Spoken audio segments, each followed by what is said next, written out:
ప్రార్థన. కృప కలిగిన మా తండ్రి, నీతిమంతుడా, సర్వోన్నతుడా, యేసయ్య, మీకు వందనాలు, స్తోత్రములు ప్రభు. నాయన ఈ ఏకనతని సమయంలో మీ పాదాల చెంతకు రావటానికి నాయన మీరు కృప దయచేసిన విధానాన్ని బట్టి మీకు స్తోత్రాలు ప్రభు. నాయన ప్రతి వ్యక్తిని కూడా మీరు బలపరిచే దేవుడు, కార్యం ప్రభా మీరు జరిగించే దేవుడు అయినందుకు మీకు స్తోత్రాలు. మీరే ప్రభా ప్రతి కార్యాన్ని కూడా ప్రభా మీరు జరిగింపచేయండి నాయన. ఇదిగో నా తండ్రి, నా ప్రభు నాయన ప్రతి విషయంలో కూడా పాటల్లోన వాక్యంలోన మీరు మాతో ఉండండి. ఘనత మీకయ్యా. యేసు నామమున ప్రార్థన చేస్తుంటున్నాము తండ్రి, ఆమేన్. నీతో సమమెవరు, నీలా ప్రేమించేదెవరు, నీలా క్షమించేదెవరు యేసయ్యా.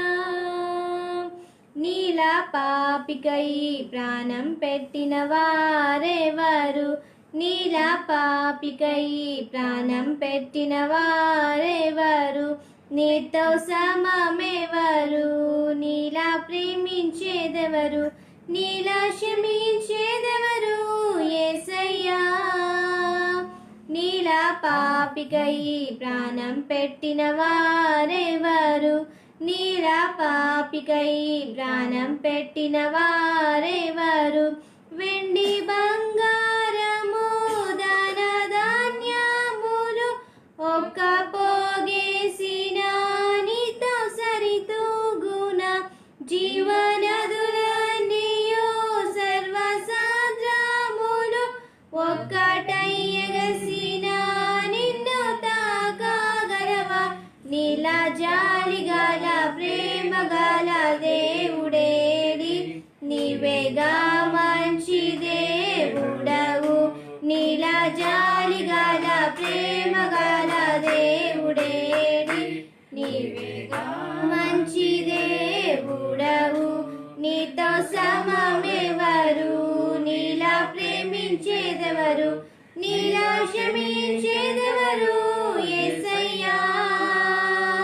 నీలా పాపికై ప్రాణం పెట్టిన వారెవరు, నీలా పాపికై ప్రాణం పెట్టిన వారెవరు, పలు వేదాలలో మత గ్రంథాలలో పవనేసు కన్నా పరిశుద్ధుడెవరు, పాప పరిహారము సిలువ మరణమొంది తిరిగి లేచినట్టి దైవనరుడెవ్వరు, నీలా పరిశుద్ధ దేవుడెవరున్నారయ్యా. నీవేగా విమోచకుడవు. నీలా పరిశుద్ధ దేవుడెవరున్నారయ్యా. నీవేగా విమోచకుడవు. నీతో సమమెవరు, నీలా ప్రేమించేదెవరు, నీలా క్షమించేదెవరు యేసయ్యా.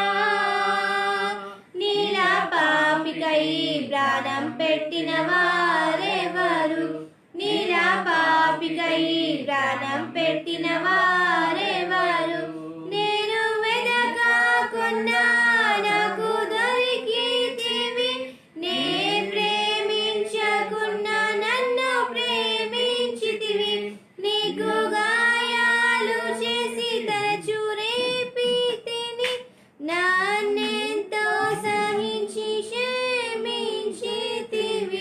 లోక సౌఖ్యాలన్నీ ఒక్క చోట కుమ్మరించిన, నీవేగా చాలిన దేవుడవు. లోక సౌఖ్యాలన్నీ ఒక్క చోట కుమ్మరించిన, నీవేగా చాలిన దేవుడవు. నీతో సమమెవరు, నీలా ప్రేమించేదెవరు, నీలా క్షమించేదెవరు యేసయ్యా. నీలా పాపికై ప్రాణం పెట్టిన వారెవరు, నీలా పాపికై ప్రాణం పెట్టిన వారెవరు.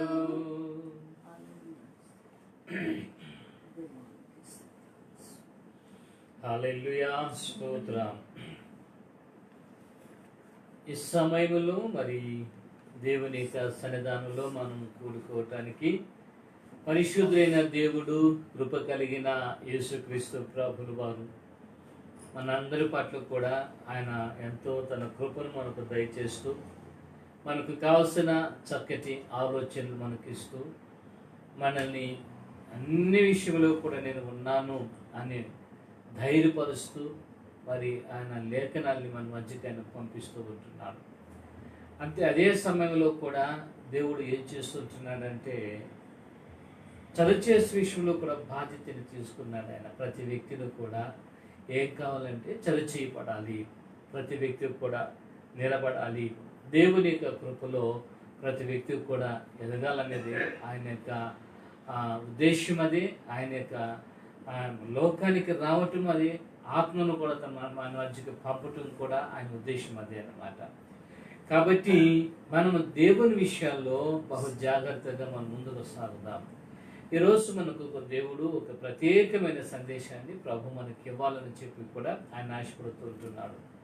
లూకా సువార్తలో మరి 17వ అధ్యాయము, లూకా సువార్త 17వ అధ్యాయము, లూకా సువార్త 17వ అధ్యాయము మనం చూస్తున్నట్లయితే 11వ వచనం నుండి మరి 19వ వచనం వరకు చదివిన తర్వాత మన దాని వివరణ చెప్పేస్తాను. నేను చదువునైనా లూకా సువార్త 17వ అధ్యాయం 11 నుంచి 19 వరకు. ఆయన యెరూషలేమునకు ప్రయాణమైపోవచ్చు సమరయ గలిలయల మధ్యగా వెళ్ళుచుండెను. ఆయన యొక్క గ్రామములోనికి వెళ్ళుచుండగా 10 మంది కుష్ఠరోగులు ఆయనకు ఎదురుగా వచ్చి దూరంలో నిలిచి, యేసు ప్రభువా, మమ్ము కరుణించుమని కేకలు వేసిరి. ఆయన వారిని చూచి, మీరు వెళ్ళి మిమ్మును యాజకులకు కనపరుచుకొనుడని వారితో చెప్పెను. వారు వెళ్ళుచుండగా శుద్ధులైరి.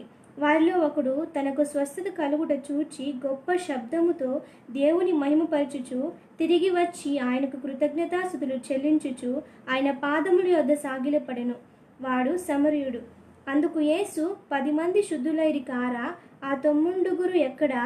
ఈ అన్యుడు తప్ప దేవుని మహిమపరచుటకు తిరిగి వచ్చిన వాడెవడునూ అగపడలేదా అని చెప్పి, నీవు లేచి పొమ్ము, నీ విశ్వాసము నేను స్వస్థపరచునని వారితో చెప్పెను.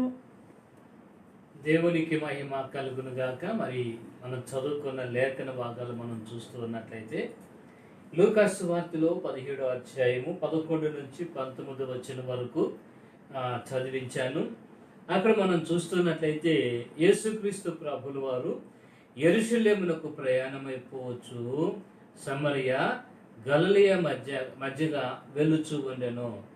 ఆయన ఒక గ్రామంలోనికి ప్రవేశించుచుండగా 10 మంది కుష్ఠరోగులు ఆయన ఎదురుగా వచ్చి దూరమున నిలిచి, యేసు ప్రభువా, మమ్మల్ని కరుణించమని కేకలు వేసేది. ఆయన వారిని చూచి, మీరు వెళ్ళి మిమ్మును యాజకులకు కనపరచుకుడని వారితో చెప్పాను. వారు వెలుచు ఉండగా ఏమైనా వాళ్ళు శుద్ధులైరి అని మనం చూస్తుంటున్నాం.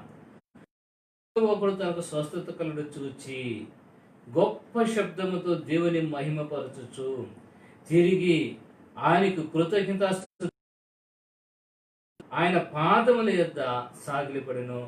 వాడు సమరయుడు. చూస్తున్నట్లయితే సమరయుడు అన్నదాన్ని మనం చూస్తున్నట్లయితే ఈ వ్యక్తి ఎవరంటే గన అన్యుడు అని కూడా బైబిల్లో రాయబడింది. అంటే అన్యుడు తప్ప ఇంకెవరు లేరా అన్నట్టుగా ప్రభువాడు మాట్లాడుతూ ఉంటున్నాడు విషయాన్ని. బైబిల్ని చాలా జాగ్రత్తగా మనం ఆలోచన చేస్తే మనం చూస్తుంటున్నప్పుడు యేసు ప్రభు ఏ మార్గాన్ని వెళ్ళాలనుకున్నప్పుడు, లేక ఏ గ్రామానికన్నా వెళ్ళాలనుకున్నప్పుడు, లేకపోతే ఆయన ఆలోచనలు ఏమంటే ఆ గ్రామానికి ఆయన అవసరము, లేకపోతే ఆ కుటుంబానికి ఆయన అవసరము, లేక ఆ వ్యక్తికి ఆయన అవసరం, ఆయన కార్యాలు అవసరం, ఆయన సహాయం అవసరం. కాబట్టి దేవుడు అది ఎరిగి ఉండే ఆ స్థలంలో ఆయన సంచారం చేస్తూ ఉంటారు. అంటే దేవుడు ఒక వ్యక్తిని నడిపించే విధానాన్ని గురించి కూడా ఇక్కడ మనకు కనపడుతుంది. యేసయ్య ఎక్కడికి వెళ్ళినా, ఏ ప్రాంతానికి వెళ్ళినా ఆ ప్రాంతం అంతా కూడా ఏదో ఒక కార్యం జరుగుతూనే ఉంది. కుష్ఠరోగులు బాగుపడుతున్నారు, మరి చనిపోయిన వాళ్ళు లేచారు, మరి అనేక రోగాలు కలిగిన వారు అందరూ కూడా బాగుపడ్డారు. మరి అంతేకాకుండా పాపం నుంచి విడుదల పొందిన వారు ఉన్నారు. అనేక రకాలుగా యేసుక్రీస్తు ప్రభుల వారు ఆయన వెళ్ళినట్లుగా మనకు కనపడుతూ ఉంటారు. చివరికి ఆయన ప్రార్థన చేయటానికి వెళ్ళినప్పుడు కూడా వెళుతూ ఉంటాడు. ఆయన ఆ ప్రార్థన చేసే విధానం అయితే ఆ ప్రార్థనలో ప్రతి వ్యక్తితో కూడా ఆయన తండ్రి మాట్లాడాలని, ప్రతి వ్యక్తి కూడా బలపడాలని యేసుక్రీస్తు ప్రభుల వారు ఆయన ప్రార్థన అనేది కూడా ఒక ప్రత్యేకంగానే కనపడుతూ ఉంది. అయితే ఇక్కడ మనం చూస్తున్నట్లయితే యెరూషలేములో గుండా ఆయన వెళుతూ ఉండి ఆయన ఏం చేశాడంటే ప్రయాణం పోతూ ఆయన ఎక్కడ బయలుదేరినాడంటే సమరయ గల్లియ మీదుగా ప్రయాణం చేస్తున్నాడంట. ఆయన సమరయ గల్లియ మీదుగా ప్రయాణం చేస్తూ ఉంటున్నారు. ఈ ప్రయాణం చేసేటప్పుడు మరి అక్కడికి ఏం చేశాడంటే ఒక గ్రామానికి వెళ్ళాడు. ఆ గ్రామం పేరు అక్కడ రాయబడలేదు. 2 గ్రామాలు చూపించాడు. అక్కడ యెరూషలేము ఉంది, రెండోది సమరయ ఉంది, గలిలయ ఉంది. కానీ ఒక గ్రామము అన్న మాట అక్కడ మనకు కనపడుతూ ఉంది. అంటే ఎందుకు అక్కడ గ్రామం పేరు అనేది రాయలేదు అని అంటే గన నేను అనుకుంటున్నాను యేసయ్య మనలో కూడా ఇప్పుడు ఈ ప్రాంతమే కాదు కానీ అన్ని స్థలాల్లో కూడా ఆయన ఏం చేసేవాడంటే గన ప్రయాణం చేసేవాడే. అన్ని స్థలాల్లో కూడా దేవుడు అనే సంచారం అనేది కలుగుతూ ఉన్నట్లుగా మనం చూస్తూ ఉంటున్నాం. కాబట్టి ఇక్కడ మనం చూస్తున్నప్పుడు దేవుడు మాట్లాడే మాటల్లో మనం చూస్తున్నప్పుడు ఒక గ్రామానికి ఆయన వెళ్ళాడు. ఆ గ్రామంలో అక్కడ ఎంతమంది ఉన్నారంటే 10 మంది కుష్ఠరోగులు ఉన్నారన్నమాట. ఆ 10 మంది కుష్ఠరోగులు యేసు వారు వచ్చి దూరముగా నిలబడి అని చెప్పి కనుమమును కేకలు వేసిరి. వ్యాధి ఉంది అక్కడ. ఒకటి దగ్గరికి వచ్చి కొంచెం దూరం నిలబడి ఏం చేస్తుంటున్నారంటే కన్నా యేసు ప్రభువా మమ్మల్ని కనికరించుము అని మాట్లాడుతున్నారు. వాక్యాన్ని చాలా జాగ్రత్తగా చూడండి. ఆ 10 మంది కుష్ఠరోగులు ఆయన ఎదురుగా వచ్చినారంట. ఎదురుగా వచ్చి వాళ్ళు ఎక్కడున్నారంటే వాళ్ళు దూరంగా నిలిచినారంట. వాళ్ళు దూరంగా నిలబడ్డారంట. దగ్గరికి రాలేదు. వాళ్ళు ఎందుకు దగ్గరికి రాలేదంటే వారికున్న వ్యాధి దగ్గరికి రానివ్వటం లేదు. వారికున్న వ్యాధి దగ్గరికి రానివ్వటం లేదన్నమాట. బాగా గమనించాల్సింది వాక్యాన్ని చాలా జాగ్రత్తగా మనం ఆలోచించాలి. దేవునికి ఎదురుగా వస్తున్నారు, చేస్తున్నారు, కానీ ఆయనకు సమీపంగా రాలేకపోతూ ఉంటున్నారు. ఆయన దగ్గరికి రాలేకపోతూ ఉంటున్నారు. అంటే ఈ వ్యాధే కాదు కానీ ఇంకా మనం చూస్తున్నట్లయితే పాపము కూడా ఉంది. ఆ పాపము అనేది దేవుని దగ్గరికి రానివ్వదు. పాపము అనేది దేవుని దగ్గరికి రానివ్వదు. ఒకటి. రెండోది మనం చూస్తున్నట్లయితే వ్యాధి కూడా దేవుని దగ్గరికి రానివ్వదు. ఎందుకంటే గన బైబిల్ మనకి ఏం చెప్తుందంటే మన పాపము ఆయనకును మనకును అడ్డుగా గోడగా ఉన్నది అని బైబిల్ చెప్తుందన్నమాట. అది అడ్డు ఉందన్నమాట పాపం అనేది. దేవుణ్ణి వాళ్ళు చూస్తున్నారు కానీ ఎదురుగా నిలబడ్డారు కానీ ఆయన దగ్గరికి రాలేకుండా దూరమున నిలిచి గట్టిగా కేక వేస్తూ ఉంటున్నారు అన్నమాట. ప్రియులారా, బాగా అర్థం చేసుకున్నట్లయితే వాక్యమును మనం బాగా ఆలోచిస్తే కన్నా ఆది కాండములో మనము చూస్తే ఆదాముని హవ్వని దేవుడు సృష్టించాడు, వారికి జీవాన్ని పోశాడు, తిరిగి వారికి కావలసినవన్నీ కూడా ప్రభు సమకూర్చి పెట్టాడు. ఆ ఏదైనా వనములో దేవుడు వారిని పెట్టాడు, అన్ని బాగానే ఉన్నాయి. వారి పోషణ కూడా దేవుడు పెట్టాడు. అంతేకాకుండా వారితో ప్రతి దినము కూడా దేవుడు వారితో మాట్లాడుతూ ఉన్నారు. అయినా కూడా అన్ని ఉండి దేవుడు ఒక నిబంధన కూడా పెట్టేశాడు అక్కడ. ఏమంటే కన్నా మీరు అన్ని ఫలాలు తినండి, కానీ ఈ మంచి చెడు గ్రహించే ఈ చెట్టు ఫలాలు మీరు తినద్దండి. ఈ ఫలం మీరు తినప్పుడు మీరు ఏమైపోతారంటే కన్నా చనిపోతారని ఖచ్చితంగా దేవుడు ఆ మాట అక్కడ చెప్పాడు. ఈ మాట చెప్పిన తర్వాత నిజంగా దేవుడు చెప్పిన మాటకి కొద్ది రోజులు వాళ్ళు ఏం చేస్తున్నారంటే చక్కగా నడుస్తూ ఉంటున్నారు, చక్కగా ఉన్నారు. దేవుడు వచ్చినప్పుడు వాళ్ళ దగ్గరికి ఆయన వస్తున్నారు, వాళ్ళు వస్తున్నారు, వాళ్ళు మాట్లాడుతున్నారు. అన్ని విషయంలో కూడా చాలా సంతోషంగా ఉంది. మరి దేవుడు కాకుండా ఇంకొక వ్యక్తి అక్కడికి వచ్చినట్లుగా మన బైబిల్ కనపడతాది. ఆ వ్యక్తి ఎవరు అని అంటే కన్నా సర్పము వచ్చేది, అంటే సాతానుడు అక్కడికి వచ్చాడన్నమాట. ఎప్పుడైతే ఆ సాతానుడు అక్కడికి రాగలిగాడో, వచ్చిన తర్వాత వారికి ఏం కలిగిందంటే కన్నా అమ్మకు ఏం కలిగిందంటే ఆలోచన కలిగింది. ప్రతిరోజు కూడా మా దగ్గరకు వచ్చేది తండ్రే కదా, దేవుడే కదా, ఇప్పుడు ఈయనెవరు వచ్చాడు? ఆ సర్పం రీతిలో వచ్చి ఆయన ఏం చేస్తుంటున్నాడంటే ఆ సర్పం కూడా మాట్లాడుతూ ఉన్నది. అది మాట్లాడుతూ ఉంటున్నప్పుడు ఆమెకు ఒక వింత అనిపించింది, ఆశ్చర్యం అనిపించింది. ఆ మాటలు వింటూ ఉన్నప్పుడు ఆమెకు ఏమనిపించిందంటే నమ్మకం కూడా ఏర్పడిపోయాది. ప్రతిరోజు మాట్లాడుతున్న తండ్రి మాటలు నమ్మకాన్ని విడిచిపెట్టేసి ఈ సర్పం మాట్లాడిన మాటలుగా దానికి ఏమొచ్చిందంటే కన్నా నమ్మకం అనేది ఏర్పడిపోయి దేవుడు ఏ ఫలమైతే తినొద్దని చెప్పాడో ఆ ఫలమును తీసుకుని ఆమె భుజించేదన్నమాట. బాగా అర్థం చేసుకోవాల్సింది, దేవునికి ఎదురుగా దాని గురించి నేను మాట్లాడుతుంటున్నాను. ఆ ఎదురుగా నిలబడలేని పరిస్థితి,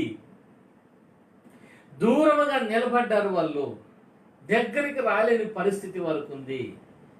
అయితే ఎప్పుడైతే దేవుని ఆజ్ఞని ఉల్లంఘించేశారో, దేవుని యొక్క చిత్తాన్ని ఉల్లంఘించేశారో, ఆ వ్యక్తులు ఏమవుతారంటే గన దేవునికి దూరముగా నిలబడతారు. వాళ్ళు దేవుని దగ్గరికి రారు. వీళ్ళు కూడా దూరాన్ని నిలబడ్డారు, వాళ్ళు దగ్గరకు రాలేకపోతుంటున్నారు. ఎందుకంటే గన వారికి వ్యాధి అటువంటిది, ఆ వ్యాధి రానివ్వలేదన్నమాట. కానీ వాళ్ళు కేక వేస్తూ ఉంటున్నారు, యేసు ప్రభువా మమ్మల్ని ఏం చేయమంటున్నారు, కనికరించు, గట్టిగా కేక వేస్తూ ఉంటున్నారు. చూడండి, దూరాన్ని నిలబెట్టే విధానం గురించి నేను చెప్తుంటున్నా. అంటే ఈ రోజు ఏమైపోతుందంటే మనుషులకి దేవుని మాటల కంటే లోకములో వచ్చే మాటలు చాలా జాగ్రత్తగా చూసుకుంటారు. లోకములో వచ్చే మాటల్ని వింటారు, లోకస్తుల యొక్క మాటలు వింటున్నారు. దేవునికి మాటలు వినటానికి మనుషుడు ఇష్టపడటం లేదు. ఎందుకంటే దేవునికి మాటలు మంచి మాటలు కదా, నీతి మార్గాన్ని నడిపించేవి కదా, చక్కటి ఆలోచనలు ఇచ్చేవి కదా. కానీ ఆ మాటలు ఈ రోజు మనుషునికి ఇష్టం ఉండదన్నమాట.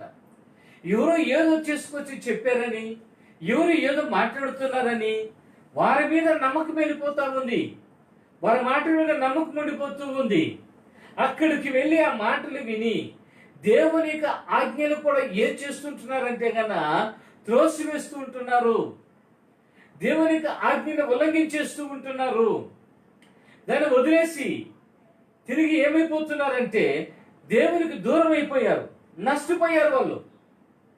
ప్రియులారా, దేవునికి ఏ వ్యక్తి అయితే దూరం అవుతాడో, దేవునికి ఏ వ్యక్తి అయితే దూరం అవుతాడో ఆ వ్యక్తి 100% నష్టపోవలసిందే. ఆ వ్యక్తి ఫలించలేడు. దేవుని యొక్క ఆజ్ఞ ప్రకారం ఏ వ్యక్తి అయితే జీవించలేడో, నడుచుకోలేడో ఆ వ్యక్తి ఫలించలేడు, ఆ వ్యక్తి ఆశీర్వదించబడలేడు, దేవుని యొక్క మేలుని పొందుకోలేరు, దూరాన్ని నిలబడే పరిస్థితి అయిపోతాము. అందుకే చూడండి, ఈరోజు చూస్తున్నట్టయితే ఏమైపోతుందో తెలుసా, దేవుని సేవకులు వస్తే గబుక్కులు లోపల మీద దాక్కుంటారు. ఏడ మాట్లాడతాడో, ఏడ ప్రార్థన చేయమంటాడో, లేకపోతే ప్రార్థన చేసేకి వస్తాడో, లేకపోతే ఏమో ఎట్లో అని గబుక్కులు లోపలికి వెళ్ళిపోతారు.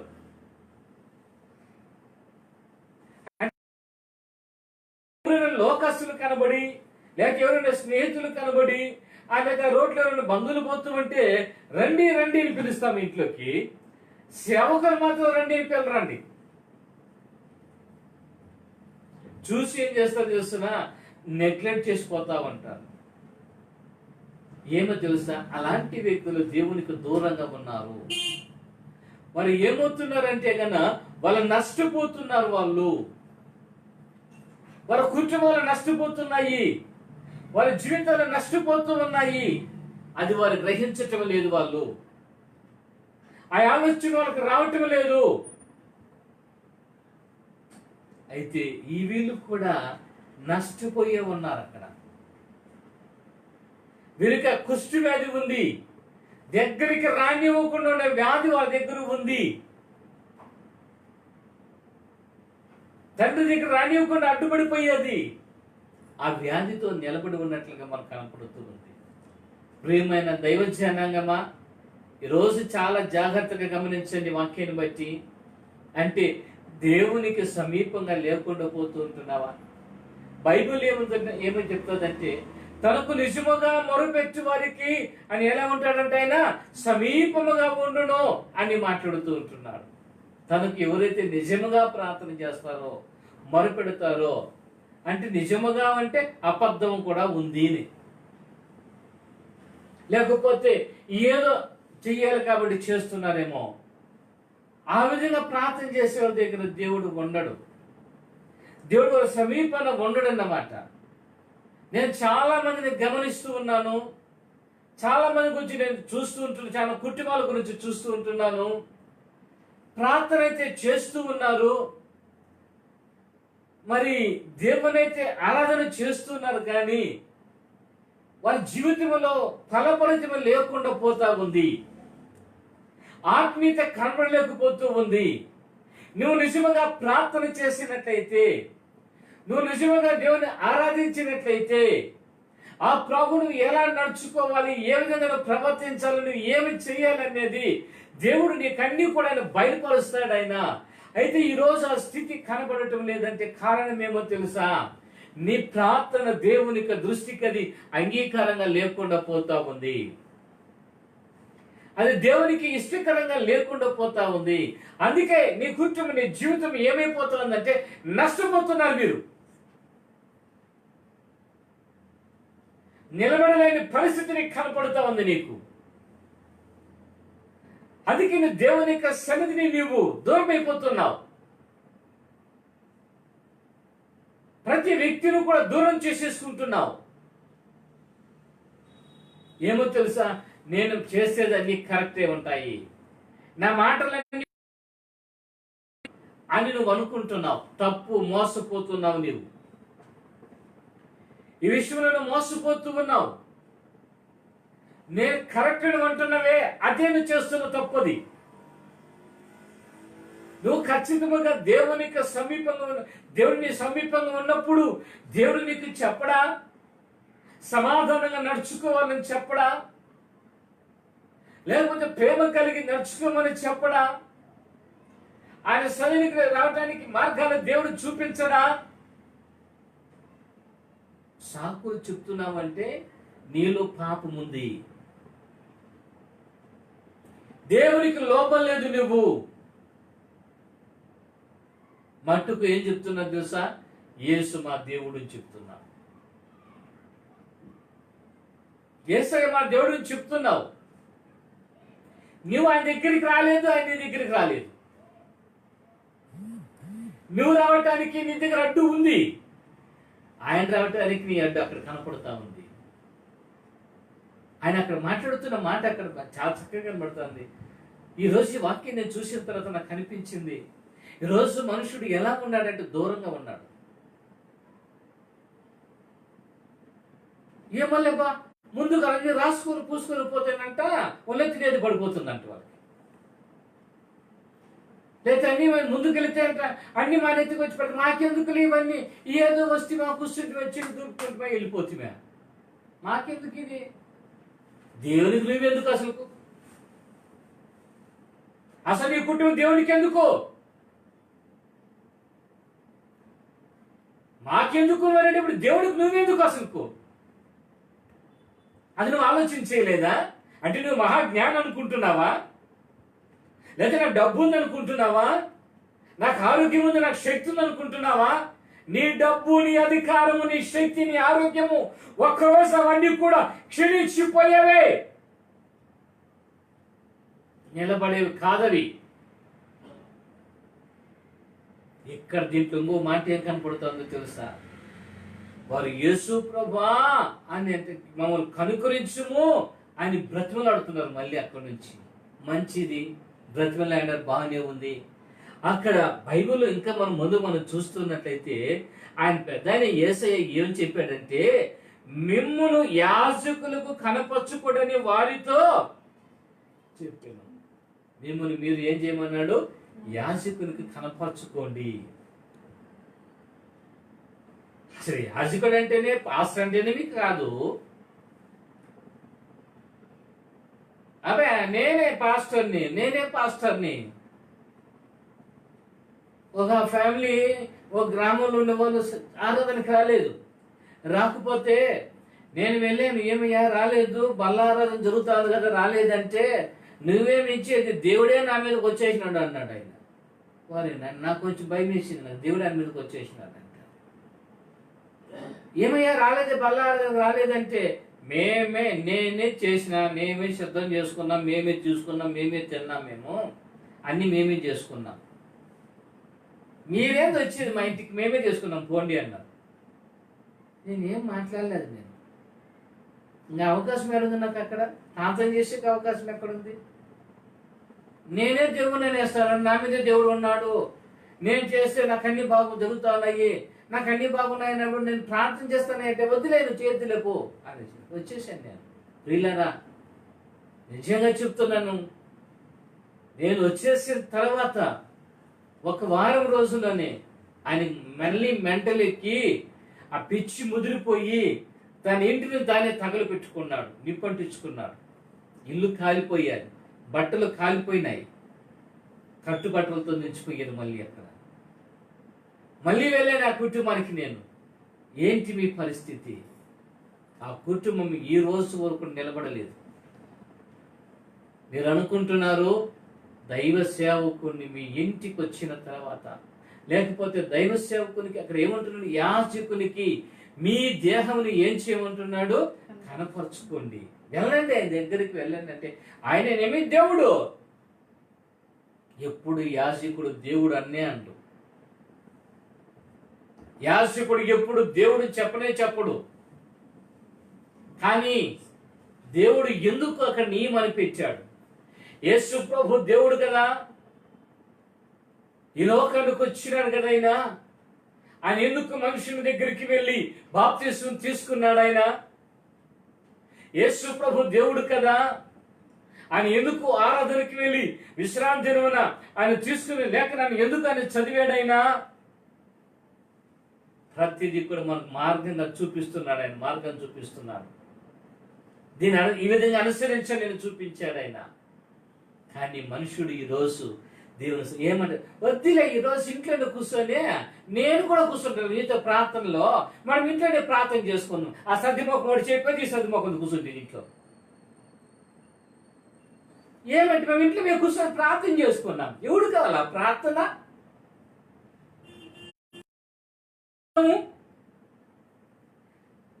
దేవుని ఆరాధన చేయడం దేవునికి ప్రత్యేకంగా పెట్టలేదా? నీలో బలహీనతలు పెట్టుకొని, నీలో స్వార్థం పెట్టుకొని, నీలో పాపమును పెట్టుకొని, దేవుని ఆజ్ఞకు లోబడకుండా, దేవుని ఆజ్ఞ ప్రకారంగా నడవకుండా నువ్వు ప్రవర్తిస్తూ ఉండి ఒక వ్యక్తిని మాట్లాడుతున్నావంటే ఎవరు నీకు అధికారం ఇచ్చాడు నీకు ఆ మాట మాట్లాడటానికి? యేసయ్య అంటున్నాడు, వెళ్ళి యాజకునికి మీ దేహాన్ని కనపరుచుకోండి అని ఆ మాట చెప్తే, మీరు వెళ్ళండి అంటే వెళుతూ ఉంటేనే వాళ్ళకి ఏమైపోయినారంటే వాళ్ళు శుద్ధులైది. వాళ్ళు ఏం చేశారంటే, రోగం బాగా కావాలి కదా, ఈరోజు మన సమస్యలు తీరాలి కదా, మన రోగం పోవాలి కదా, పట్టిన దయ్యాలు పోవాలి కదా, జరిగినవన్నీ పోవాలి కదా. అప్పుడు ఏం చేస్తారంటే వస్తా ఉంటారు, అది పోతుంది, అది తగ్గిపోతుంది, ఆ దయ్యం పోతుంది, ఆ రోగాలు బాగా అవుతాయి, సమస్యలు పరిష్కారం అవుతుంది. అవన్నీ తర్వాత మళ్ళీ ఏం చేస్తారంటే యాజకుడు అవసరం లేదు, వాళ్ళు వెళ్ళిపోయినారు, వాళ్ళు అట్లే వాళ్ళు. జాగ్రత్త, మళ్ళీ చెప్తున్న విషయంలో దేవుడు చాలా క్రమాన్ని ఇక్కడ చాలా కఠినముగా మాట్లాడుతున్న మాటలు అవి. ఒకవేళ ఈ రోజు నేను చెప్పే మాటలు, ఈ మాటలు మీ హృదయానికి నొప్పి కలుగుతున్నాయి, అయినా పర్వాలేదు, దేవుడు నాతో ఈ విషయం మాట్లాడమని చెప్తున్నాడు. విషయాన్ని ఆడొద్దు, దేవుని దగ్గర ఆడొద్దు, దేవుని దగ్గర ఆడొద్దు. దేవుడు ఒక వ్యక్తి నేను స్వస్థపరిచిన తర్వాత, దేవుడు ఒక వ్యక్తికి మేలు చేసిన తర్వాత, దేవుడు ఒక వ్యక్తికి విడుదల కలిగి చేసిన తర్వాత, ఆ వ్యక్తి దేవుని యొక్క శరణికి వచ్చి యాజకునికి తన దేహాన్ని కనపరుచుకోవాలి. నువ్వు అక్కడైనా మా ఇంటికి చాలా మంది పాస్టర్లు వస్తారండి. నీకు రోగమైనప్పుడు ఎవరు చేశారు ప్రార్థన? నీ సమస్య వచ్చినప్పుడు ఎవరు ప్రార్థన చేశారు? ఈ రోజు నీ ఇంటికి 100 మంది పాస్టర్లు వస్తా ఉన్నారు. 100 రూపాయలు 200 వచ్చిపోతా ఉంటారు. మా ఇంటికి ఎందుకు రాకపోతే 10 మంది తెలుసుకో, దేవుడు నీకు దూరంగా ఉన్నాడు. గర్వపు మాటలు మన దగ్గర రానివ్వకూడదు. ఆ విషయంలో వాక్యం అని చూస్తే వారు వెళుతుండగా వారు ఏమైనారంటే శుద్ధులయ్యిన వాక్యం రాయబడింది. అయితే అందులో ఒక వ్యక్తి ఎవరంటే గన సమరయుడు. ఎవరా వ్యక్తి? సమరయుడు. ఆయన వెళ్ళి ఆయన ఏం చేస్తుంటాడంటే, ఆయన పరిగెత్తుకొని వెళ్ళి గొప్ప శబ్దముతో, గట్టి శబ్దముతో కేక వేస్తూ దేవుని ఏం చేసినాడంటే మహిమపరచుచు తిరిగి వచ్చి ఆయనకు కృతజ్ఞత స్తుతులు చెల్లించుచు ఆయన పాదముల యొద్ద సాగిలపడెను. గట్టిగా దేవుని స్తుతిస్తుంటున్నారు. యేసు, కనికరించావయ్యా, నాకు బాగైందయ్యా, మీకు వందనాలు యేసయ్యా, మీకు వందనాలు యేసయ్యా. వెళ్ళి ఆయన పాదాల దగ్గరికి సాష్టాంగ పడ్డాడు. ఆయన ఆ వ్యక్తి ఎవడు అని మనం చూస్తున్నట్టయితే వాడు సమరయుడు. ఎవరంటే ఆ వ్యక్తి? సమరయుడు. ఏమయ్యారు? మిగతా వాళ్ళు ఎవరు? వాళ్ళు ఈ వ్యక్తుల గురించి మాట్లాడి మీరు ఎవరంటే సమరయుడు అని చెప్పేశారు. ఒక వ్యక్తి మాత్రమే సమరయుడు, మిగతా 9 వీళ్ళు. మేము దేవుని ఎరిగినామో, మా తాత నుంచి, మా తాత వచ్చి యోసేపు, మా అమ్మ వచ్చి మరియమ్మ, మా అవ్వ మరియమ్మ, ఈ పేర్లు పెట్టుకునేసి చెప్పుకుంటా ఓ తాతల కాడ నుంచి లెక్కలు చెప్తా అంటారు. కానీ బైబిల్లో రెఫరెన్స్ చెప్తే ఆది కాండం చెప్తే ప్రకటన గ్రంథం కాదు, ప్రకటన గ్రంథం చెప్తే ఆది కాండం చెప్పి చూస్తా ఉంటారు. బైబిల్లో ఏ వాక్యం ఏడుందో తెలియదు, ఏ పుస్తకం ఏడుందో తెలియదు. బైబిల్ అసలు బైబిల్ విషయాలు తెలియవు. మాటి వచ్చి చెప్తాడు మా తాత నుంచి, మీ తాతల కాలం నుంచి క్రైస్తవులని. జాగ్రత్త అండి.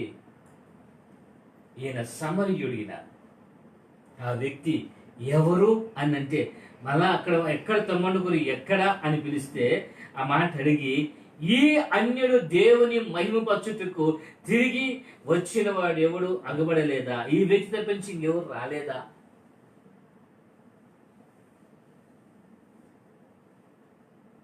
దేవుడు నీకు మేలు చేసినాడంటే రండి చర్చికి, ఇలాంటి రావద్దండి. నా జీవితంలో, నా కుటుంబంలో, నాలో ఎంతవరకు దేవుడు ఏ మేలు చేయలేదంటే రావద్దండి. ఎందుకు? దేవుడు చేయలే కదా నీకు. ఏదైనాప్పుడు జరిగినప్పుడు అప్ప దేవుడు నాకు ఇచ్చేసి గొప్పలు చెప్పుకున్నావే, ఇప్పుడు ఏమైంది నీ భక్తి? ఇప్పుడు ఏమైంది నీ ప్రార్థన జీవితం? లేదే. ఏ నిరుత్సాహం ఎందుకు నీలా కనపడతా ఉంది? ఆ రోజు దేవుడు కావాల్సి వచ్చింది, యాజకుడు కావాల్సి వచ్చింది నీ కుటుంబానికి. ఈరోజు దేవుడు అవసరంలే, యాజకుడు అవసరంలే. ఎందుకంటే గొప్పలు అయిపోయారు కదా. ఉండండి, కృతజ్ఞత లేని వారులారా. తీయండి, వాక్యం చూస్తుంది. రోమాపత్రిక 1వ అధ్యాయం మనం చదివినట్లయితే 21 వచ్చిన చూడండి. రోమాపత్రిక మొదటి అధ్యాయము 21వ వచనాన్ని, రోమపత్రిక మొదటి అధ్యాయం 21వ వచనం చూస్తే అక్కడ ఏమంటారో చదవండి వాక్యాన్ని. మరియు వారు దేవునిని ఎరిగియు ఆయనను దేవునిగా మహిమపరచలేదు, కృతజ్ఞతాస్తుతులు చెల్లించలేదు. కానీ తమ వాదముల యందు ఏమైపోయినారంటే వాళ్ళు వ్యర్థులైరి. ఎంత ఖచ్చితంగా తేల్చేసారు చూడండి. మరియు వారు దేవుని ఎరిగి ఉండి కూడా దేవుని ఏం చేయలేదంట, మహిమపరచలేదు. వారు దేవునికి ఏం చెల్లించలేదు, కృతజ్ఞతాస్తుతులు చెల్లించలేదు. ప్రియమైన బిడ్డ, నువ్వు దేవుణ్ణి మహిమపరుస్తున్నావా? దేవునికి కృతజ్ఞతాస్తుతులు చెల్లిస్తుంటున్నావా? దేవునికి ఎంత మేలు చేశాడు, కృతజ్ఞత దేవునికి ఏమి ఇస్తున్నావు? దేవునికి ఏం చెల్లిస్తూ ఉంటున్నావు? ఏం అర్పిస్తూ ఉంటున్నావు? దేవుడు భిక్షగాడు కదా. చినిపోయి నోట్లు, చల్లని కాయిన్స్ చేసేసి వెళ్ళిపోతాం కావాలంటే. అదే కృతజ్ఞత. ప్రభా ఇట్లా అనుకుని దీవించిన ఆయన చినిపోయినట్టు మారనట్టు పడేసి వెళ్ళిపోతారు. ఏమంటే ఆడు కానికేస్తే దేవుడు తింటాడు, ప్రసాద్గా తింటాడు.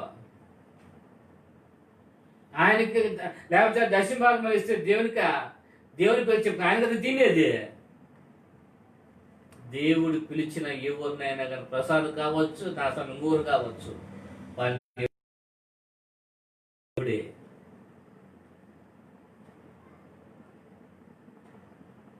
ఆయనకి ఇస్తే ఆడిస్తే దేని కనుకో ఖర్చు పెట్టుకోండి. నీకెందుకు అది అవసరం? అది నీకు అవసరమా? నేను ఇచ్చేది దేవునికి ఇస్తున్నాను అనే భావన కలిగి నువ్వు ఇస్తే చాలు.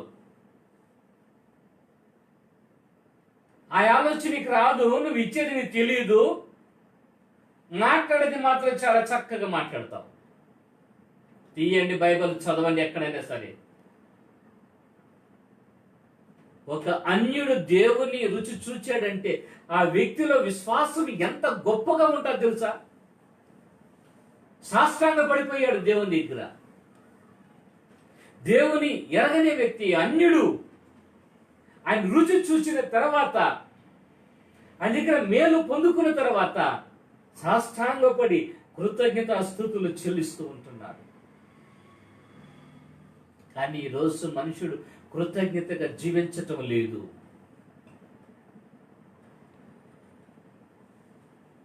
అన్యుడే దేవుని యందు విశ్వాసం ఉంచాడు, కానీ దేవుని ఎరిగి ఉండి కూడా వాళ్ళు దేవుని ఏం చేయలేదంటే వాళ్ళు మహిమపరచలేదు. ఎన్ని ఆదివారాలు దేవుని దగ్గర దొంగిలించి తిరిగినావు బిడ్డ? ఎన్ని గంటలకు, ఎన్ని రోజులు ప్రార్థన చేయకుండా నీ జీవితాన్ని నడిపించుకున్నావు నీవు? ఆదివారం అని తెలిసి కూడా నిర్లక్ష్యం చూపెడుతూ దేవుని సన్నిధిలో లేకుండా, దేవుని సన్నిధిలో కనపడకుండా తిరిగి రోజు గుర్తుకు రాలేదా నీకు? అవన్నీ కూడా నీవు చేసిన తప్పితాన్ని గుర్తుకు రాలేదా? కానీ గుర్తుకు వస్తా, ఏం చేద్దాం? లోకంలో ఉన్నాం కదా, పట్టింపులు కావాలి కదా, పంథాలు కావాలి కదా, రోషం కదా. ఆ రోషము, ఆ పట్టింపు అనేది దేవుని దగ్గర పెట్టుకుంటే ఎంత స్థిరపడతావు నీవు? అబ్బో, అందుకే సైతాను విలేతాండం ఆడుతున్నాడండి. దేవుని ఎరుని పెట్టలే, ఆ ఇంటి మీద కీటి వాగకూడదు. బా ఎంత కఠినంగా కొట్లాడుకుంటారు చూసా. వాళ్ళిద్దరూ కలిసి ప్రార్థన చేసేవాళ్ళే. ఎక్కడుంటాడు దేవుడు? అక్కడ. దేవునిని మహిమపరచు, ఆయన దగ్గర కృతజ్ఞత కలిగి నువ్వు జీవించే నీవు. ఆ జీవితం మనకు కావాలి. అందుకే మహిమపరచలేదు దేవుని. ఆ వాక్య నాకు చదివిన నా గుండె చల్లగైపోయింది. మరియు వారు దేవుని ఎరిగియు తెలుసుకొని కూడా ఆయన ఏం చేయలేదు, దేవునిగా మహిమపరచలేదు. అంటే నీకెంత ధైర్యము చూడండి కదా, దేవుని మహిమపరచలేదు కదా నువ్వు, అని కృతజ్ఞతలు చెల్లించలేదు కదా నువ్వు. అందుకే అన్ని విషయంలో వ్యర్థమైపోతున్నావు, అన్ని విషయంలో ప్రయోజనం లేని వ్యక్తి అయిపోతున్నావు. ఏది జరగటం లేదు నీకు, ఇంకా జరగదు. వాక్యాన్ని చాలా జాగ్రత్తగా గమనిస్తే ఈ వాక్యము దేవుడు మనతో మాట్లాడుతున్న మాటలు చాలా జాగ్రత్తగా ఉన్నాయి.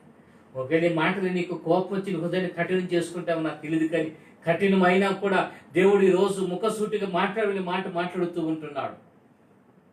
ఒకవేళ ఈరోజు నీలో మార్పు కలిగితే దేవుడు నిన్ను క్షమిస్తాడు. నీ కుటుంబాన్ని దేవుడు క్షమించగలుగుతాడు. నీ గుండె మీద చేసుకొని చెప్పు, దేవుడు చెయ్యలేదా, దేవుడు నిలబెట్టలేదా, నీకు ఎంతవరకు నువ్వు జీవాన్ని ఇచ్చాడే, దేవుడు నిన్ను పోషిస్తున్నాడే, నీకు ఆరోగ్యం పెట్టాడే, నీవు దేవునికి ఏం చేస్తున్నావు?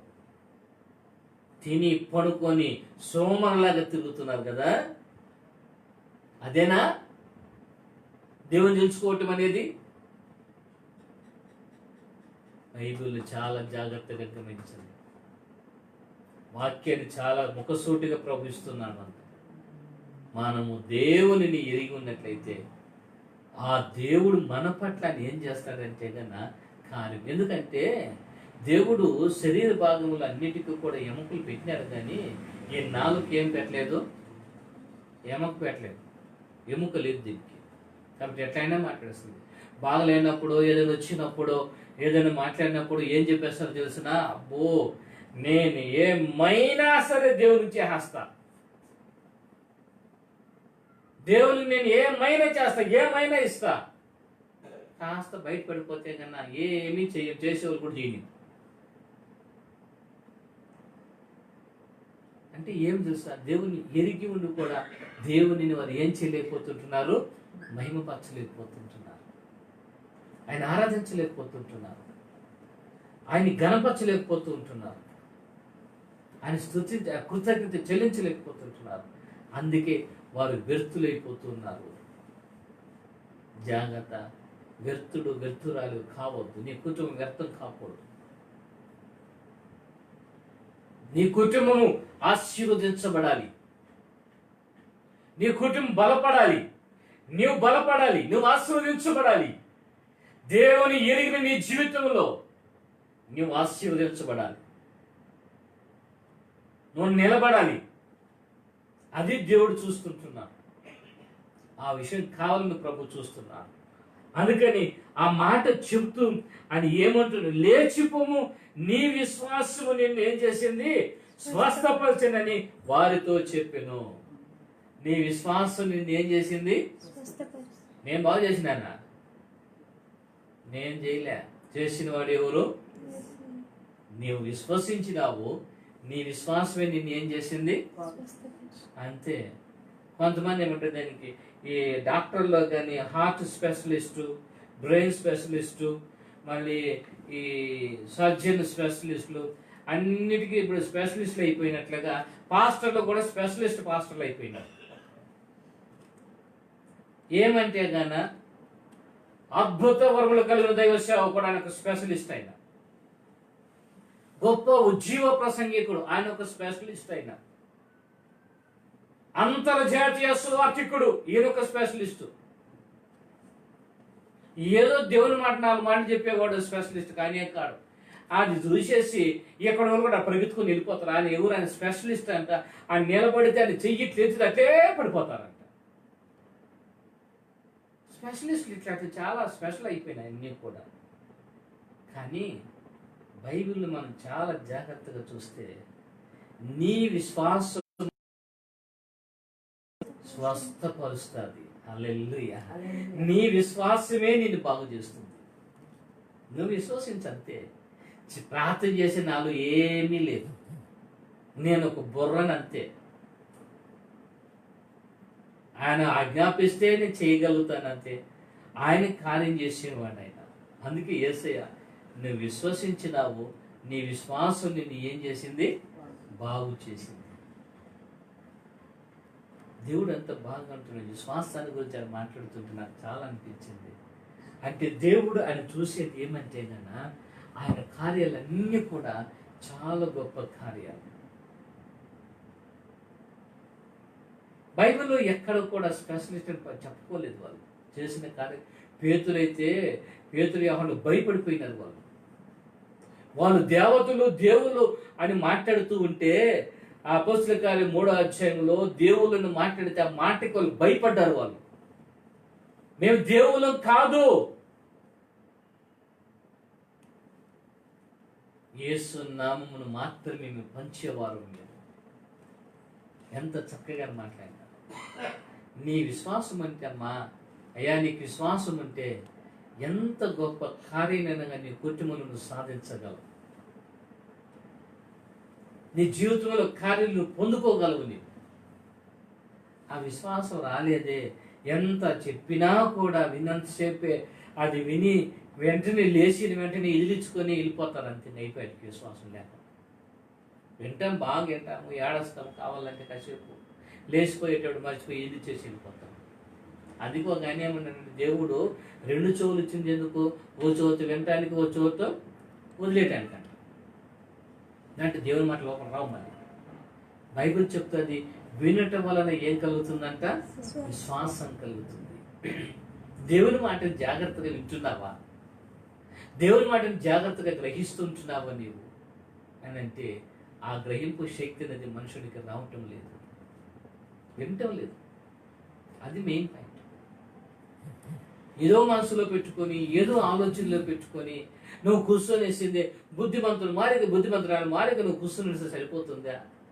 ఆ మాటని గ్రహించి నీవు, ఆ మాటని ఆలోచించి నీవు నీ జీవితంలో. ఒకవేళ ఈ రోజు లైవ్ ద్వారా వాక్యం వింటున్నావేమో, మళ్ళీ మనం చూడబోతావేమో, ఈ మాట వచ్చిన తప్పుకొని కట్ చేస్తావు. ఎవరు వదిలినా నీ వాక్యం నాకని కట్ చేయొద్దు, విను, చివరి వరకు విను. నీ జీవితానికి మలుపు తీసుకొచ్చేది ఇది. నువ్వు కాదనుకుని వెళితే దేవుడు ఏం చేయలేవు. చాలా జాగ్రత్తగా ఇక్కడ ఆ మాటలు చూస్తున్నట్లయితే నీ విశ్వాసము నిన్ను ఏం చేసింది? స్వస్థపరిచింది. వెళ్ళు.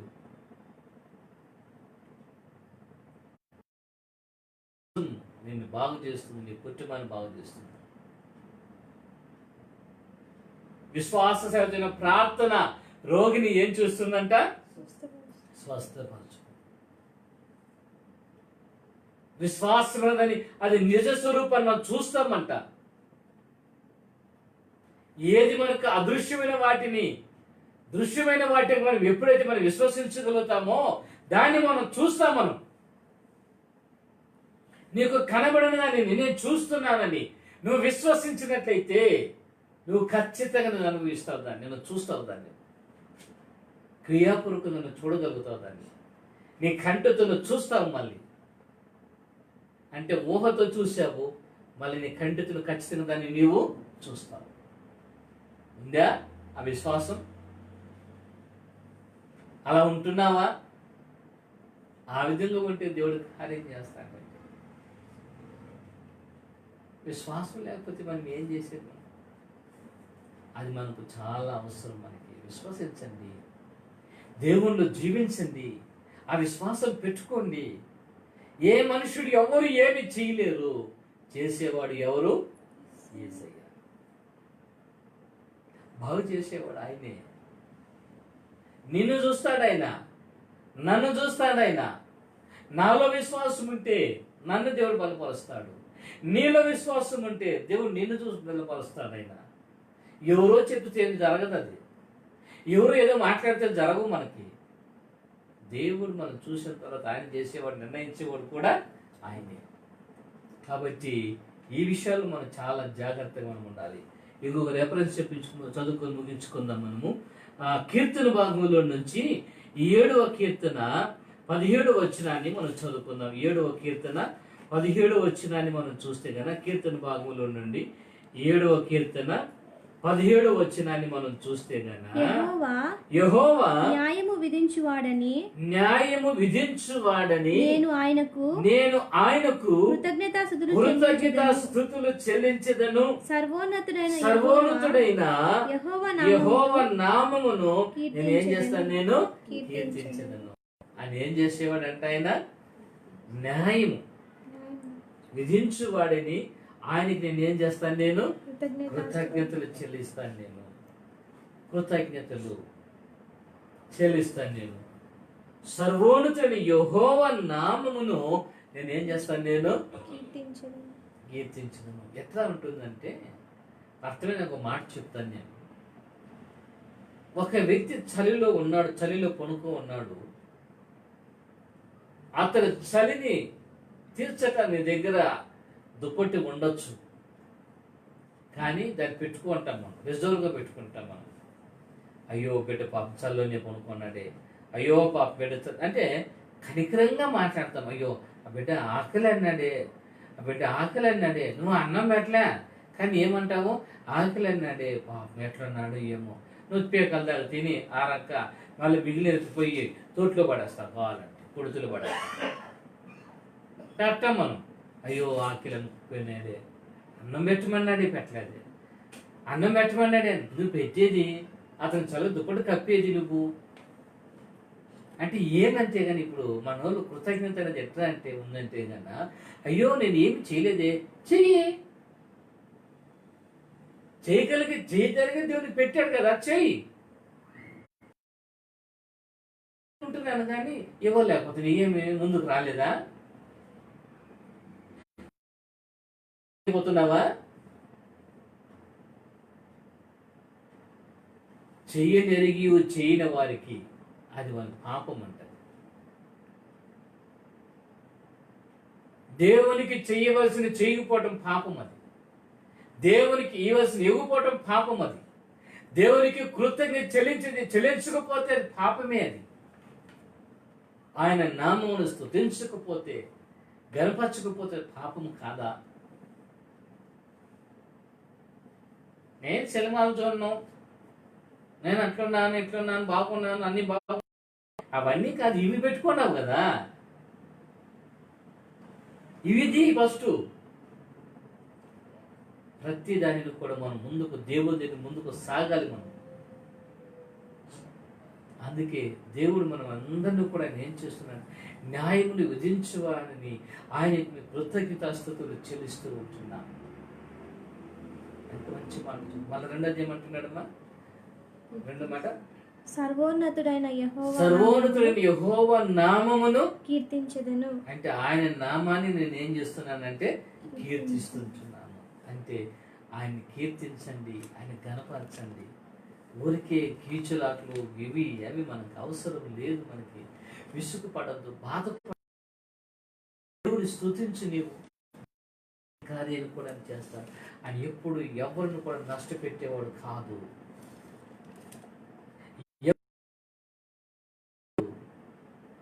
నీ విశ్వాసం నిన్ను బాగు చేస్తుంది, నిన్ను బలపరుస్తుంది. ఆ వ్యక్తి ఎవరంటే అన్యుడైన సమరయుడైన అన్యుడు దేవుని దగ్గర మేలు పొందుకొని దేవునికి కృతజ్ఞతలు చెల్లిస్తే, ఈరోజు దేవుని ఎరిగి ఉండి కూడా దేవుని స్తుతించలేదని, ఆయన మహిమపరచలేదని వాక్యం చెప్తున్నప్పుడు ఎంత బాధేస్తుందో చూడండి. అవునండి, ఈరోజు దేవుడు అన్యులు మేలు పొందుకున్న తర్వాత ఆదివారం ఆరాధనకి గంట ముందు వచ్చి కూర్చుంటారు. మనోళ్ళు 2 గంటలు లేట్ వస్తారు కావాలంటే. అంటే కృతజ్ఞత భావం లేదు, దేవుని స్తుతించాలని లేదు, మహిమపరచాలని లేదు. ఏదో వల్ల పోవాలి అంతే. అంటే కృతజ్ఞతైన మనుషులు ఎందుకు దేవునికి? దేవునిని మహిమపరచండి, ఆయనకు కృతజ్ఞత స్తుతులు చెల్లించండి. మొదట ఇది చెయ్యి. నీ హృదయం దేవునికి ఇవ్వు, దేవుని మహిమపరచు, దేవుని స్తుతించి నువ్వు మళ్ళీ ఇచ్చేవో మళ్ళీ ఏమి చూద్దాం.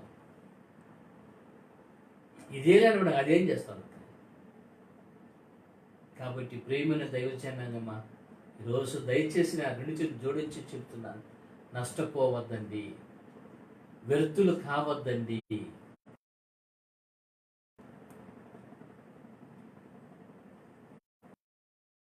వ్యర్థులు కావద్దండి, మీ ఆలోచనతో వెళ్ళొద్దండి, దేవుని ఆలోచన చూసుకోండి, ఆగండి, కాసేపు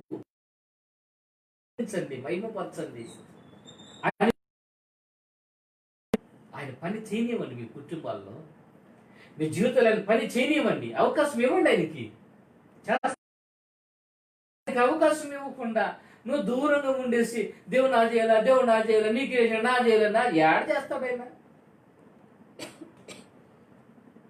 ప్రార్థన చేసి చేసి సుస్థ అయిపోతాను. ఎందుకో నువ్వు దూరంగా ఉన్నావు, అందుకే నీకు సుస్థ అయిపోతాను, నీరసం అయిపోతాను. అందుకే నువ్వు ప్రేమైన దేవుని బిడ్డలారా, ఈరోజు ప్రభు నీతో మాట్లాడింది ప్రేమతో నా మాటలు మాట్లాడినాడు. ఎందుకో తెలుసా? మనల్ని మనం చదువు చేసుకుంటూ విశ్వాసం కలిగి ఉంటే నేను దేవుడు ఎంతగానో బలపరుస్తాను. నేను ఈ స్థితిలో పెట్టే దేవుని ఉద్దేశం కాదు. నువ్వు ఏడుస్తూ కూర్చుని దేవుని చిత్తం కాదు, లేకపోతే బలహీనతలో ఉండటానికి దేవుని చిత్తం కాదు, పేదరికంలో దరిద్రతలో ఉండే దేవుని చిత్తం కాదు, సమస్యలున్న దేవుని చిత్తం కాదు.